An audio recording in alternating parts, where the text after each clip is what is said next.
opinion shapers last night were suggesting a possible wag the dog scenario. We want to show you this New York Times headline from December 17th, 1998, looking eerily similar to what we are waking up to today. It reads, impeachment vote in House delayed as Clinton launches Iraq airstrikes, citing military need to move swiftly. According to the Times, then President Clinton launched the offensive on Iraq just minutes before House Republicans began their closed-door strategy session to discuss the impeachment vote. Of course, this morning, for the first time in months, well, in years, we're talking neither about Ukraine or Russia.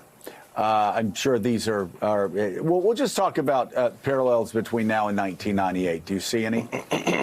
Well, obviously, it will raise those questions, and it will raise suspicions on the part of some of the president's critics. One of the things that President Clinton faced in 1998 was this, extraordinary confluence of events at the same time, and Republicans were just as suspicious as Democrats may be today about his motivations for launching that attack. The advantage President Clinton had 21 years ago when he did that was he had a Republican defense secretary in William Cohen. He had been a senator, of course, from Maine for many years, and Bill Cohen went to Congress and said, no, this is legitimate. This is something we need to do. This has nothing to do with impeachment.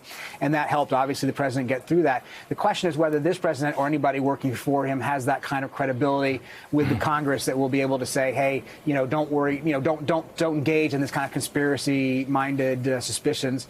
It's a harsher time now, and it's a more suspicious time, and we'll see. It hasn't yet played out the way it might in the days to come. We'll see how Democrats respond to this. So far, what Democrats are saying is to criticize what they see as the reckless quality of this without necessarily tying it to politics. They're worried about escalation, or say they're worried about escalation, even as they agree that Soleimani was a bad actor on the stage. But we'll see. We'll see where that goes. There's the old rally around the president during times of national security crisis phenomenon we used to experience in Washington seems to have dissipated in recent years. That even moments like this, when a country is facing a serious overseas conflict, it ends up being divided into politics. The water's edge is no longer a boundary for that.